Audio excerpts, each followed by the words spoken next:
Hello, this is Dumont, back for another Transformers comic book review. This time, issue number 13. 13, a very good number. And I've always thought it was kind of interesting to see some of the ads inside these comic books. And this time, I saw not one, but several, at least two, GoBots ads inside a Transformers comic book. Isn't that funny? Anyway, this whole issue was supposed to be one of the weirdest Transformers stories so far, and it stars Megatron. So it's the return of Megatron, and it's supposed to be a very crazy story. Okay, now let's take a look at the cover, okay? It's a very good cover because you see a close-up of a hand. Someone's holding Megatron and firing. It looks like they're firing away, causing a lot of destruction.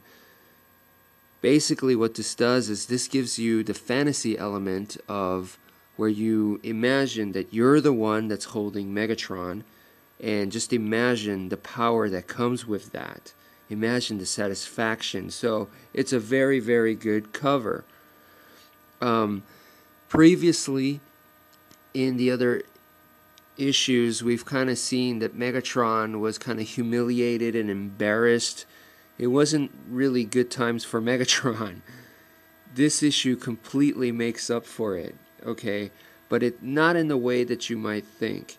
Basically, right when I said that Transformers with humans, it's basically when the human interaction is huge, that's when the story starts to suck. Well, this one is 95, 98, 99% all humans, and Megatron is pretty much the only Transformer that appears in this entire story, and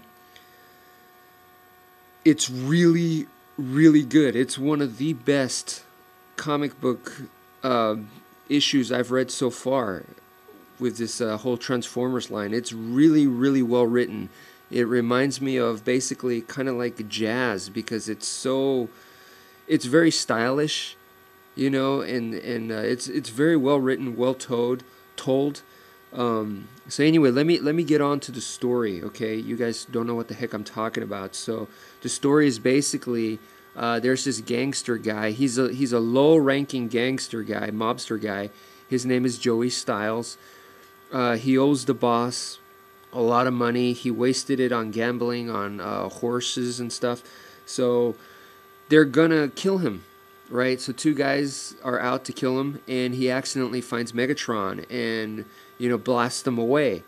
Poco Helba asked me before, you know, is the comic books more violent than the cartoon show?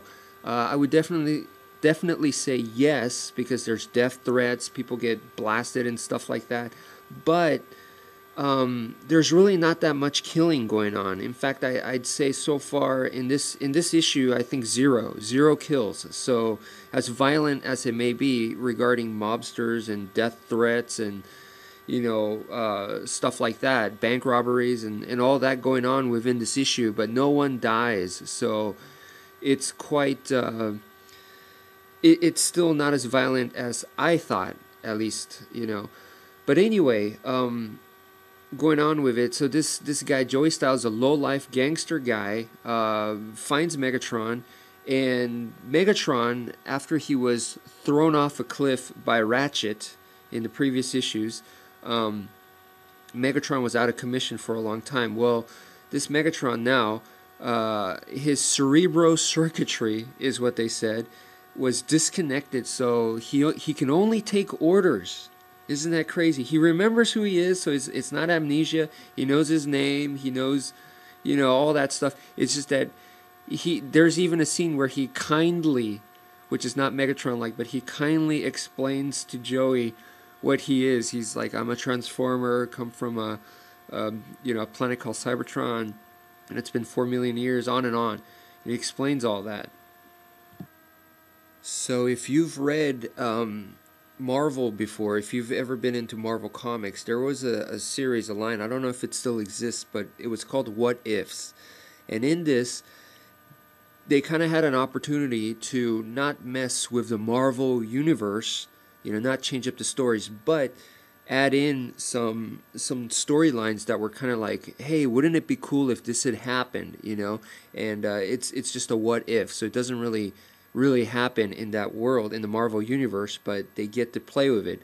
This episode is totally like a what if episode. What if Megatron had all his powers intact, all his memory intact, but he has to take orders. So it's almost like, one of those genie stories, And so anyway, this mobster guy gets Megatron, and basically he gains all this power because with Megatron, even though he's shaped like a pistol, and he could shoot very, very accurately like a laser gun, or he could blast stuff like a freaking bazooka or a rocket launcher, So within that small pistol, so the power is just tremendous, If tanks are coming after him, he could just say, hey, Megatron, shoot that bridge and destroy it, and Megatron can. So it's a very, very powerful gun, and the power you get is awesome. And plus, Megatron doesn't miss, not really. So, he could be like, hey, when he's robbing a bank, Megatron, take out those cameras, and bam, bam, bam, bam. Megatron would just take out those cameras.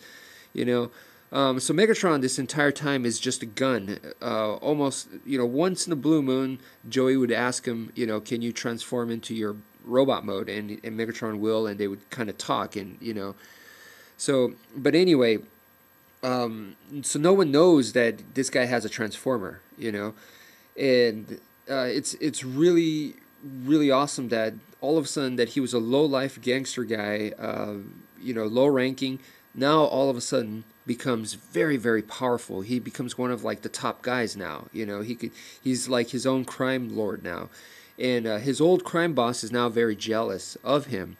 And this guy has all the power. He has money, women, reputation, everything that he wanted. Now he has, but he finds out that he's unhappy.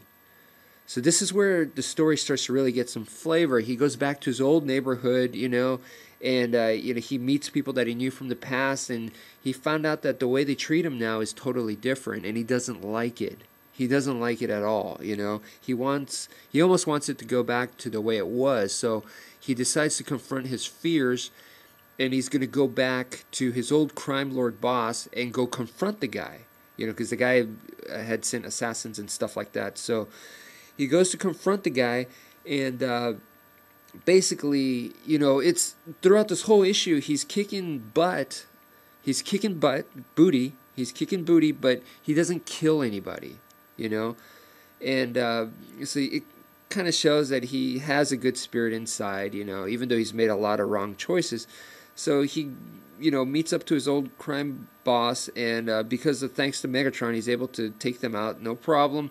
And he, pulls the trigger, and throughout the whole issue, Megatron never fired like a normal gun. Joey always had to say, Megatron, shoot that, shoot this, shoot that, and Megatron would do it, So it wasn't like this guy aimed and pulled the trigger. It wasn't like that at all. The trigger never worked. So when he pulled the trigger on his old crime boss, it didn't fire, because there was no command. And so he tosses Megatron, and he's like, I'm going to take care of you myself, hand to hand. So he's beating up his old boss. Megatron gets tossed, hits the floor, and guess what? That bump connects back his cerebral circuits, and Megatron is now the normal Megatron. And he's like, how dare you, human? Give me another order again, and I will kill you. And he goes to kill him. And this time, the guy he's had bravery now. Before he probably didn't have any. Now he does, And he's like, go ahead, shoot me, and earns Megatron's respect. And Megatron's like, okay, you don't deserve my wrath. You deserve my respect. I'm leaving. I got to go win a war. I'm out of here. So Megatron takes off. And this guy gets arrested by the cops and everything. But his life is now, I think, able to become more stable now, So very, very well written. And I liked it very much. I hope you did too.